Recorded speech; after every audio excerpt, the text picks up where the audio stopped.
to me is an absolute tragedy. But that's just what the world wants now. I wonder why jazz is dying.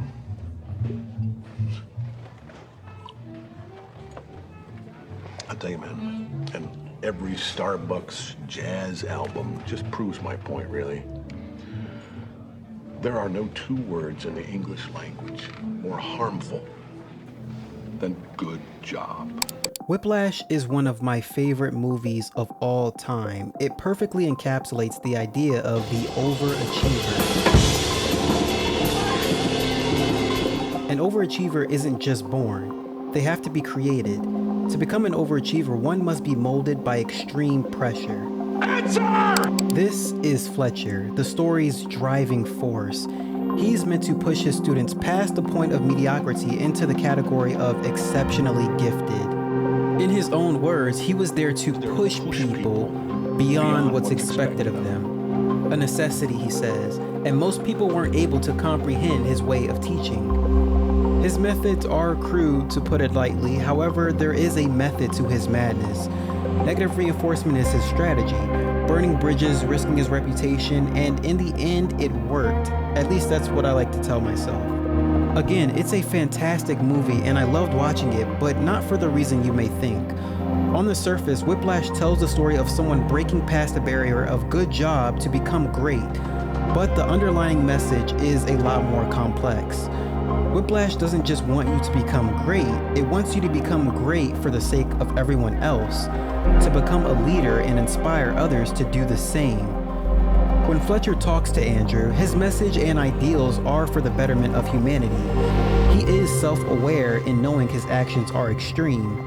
This is apparent when he acknowledges that he has made enemies and that his instruction is an absolute necessity, otherwise we are depriving the world of the next Louis Armstrong or the next Charlie Parker. In the end, Andrew realizes what he must do to become the next great musician. Whiplash is an hour-and-a-half long roller coaster of grueling losses and a miraculous win to say one thing and one thing only. The world can have a good product, but it needs an inspirational icon.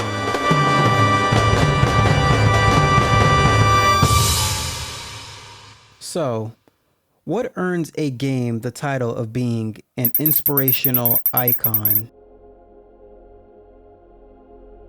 Let's dive into a little theory. This is Maslow's hierarchy of needs, a 5-tier pyramid consisting of all human needs. At the very bottom, we have physiological needs such as food, shelter, water, etc. And at the very top, we have the self-actualization section, inhabited by morality, creativity, purpose, things of that such.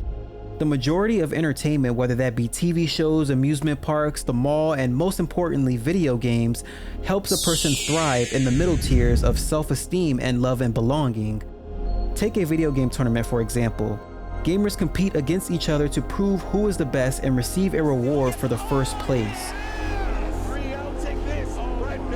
From that experience, bonds between participants and viewers can form, and as a result, a sense of belonging and unique individualism is felt by both parties.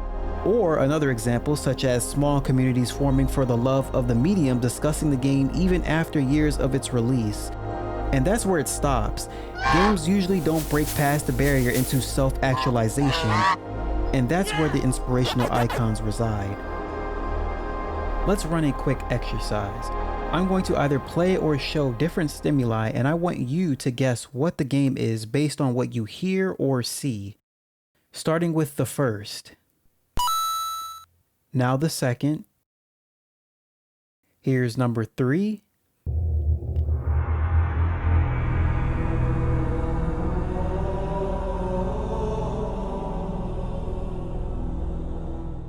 And lastly, number 4. If you guessed in this order, Mario, God of War, Halo, and Minecraft, then you'd be correct. But what point am I trying to prove here? Does that mean a game is more than a game just by recognizable visual or audible cues? No. As a matter of fact, if I play an audio cue like this, or I show you this, it may be easy to conclude where they originate from.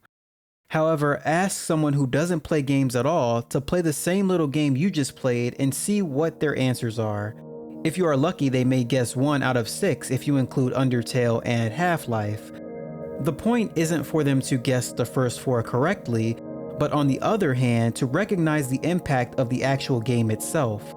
If the non-gamer were to be endowed with the history and knowledge of the game in regards to how it influenced the culture of video games, they would have to undeniably and in good faith agree the game is more than just a game.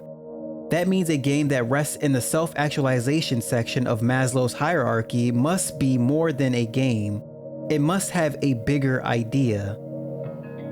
Check, check, and they think they're done. Right. None of that's right. You know, what's right is what happens in people's heads.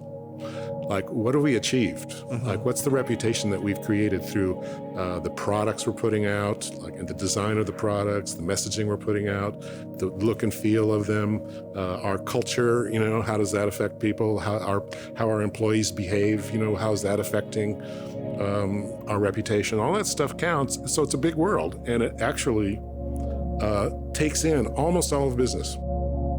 The big idea is where everything begins, before self-actualization, before the community, before the distinguishable sounds and pictures. Very few games that are created with a grand scheme in mind make it to the top. The importance of the big idea is not to be taken lightly. It's the essence of why great games and studios exist. It behaves as the foundation for every venture taken and is an extension of its creator. The big idea can help guide someone through every process of game development, marketing, team building, sales, and much more. That being said, this should be the first thing you work on before anything else. It doesn't have to be perfect. The first iteration is a start.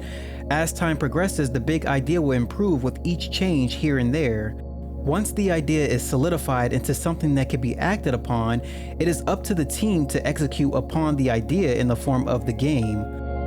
The game cannot achieve inspirational icon status by itself. It must have something behind it that provides it with life and purpose, a soul per se. Reaching that status of inspirational icon, a game being more than a game, is a very difficult mountain to climb. It's a demanding process and requires all boxes to be checked.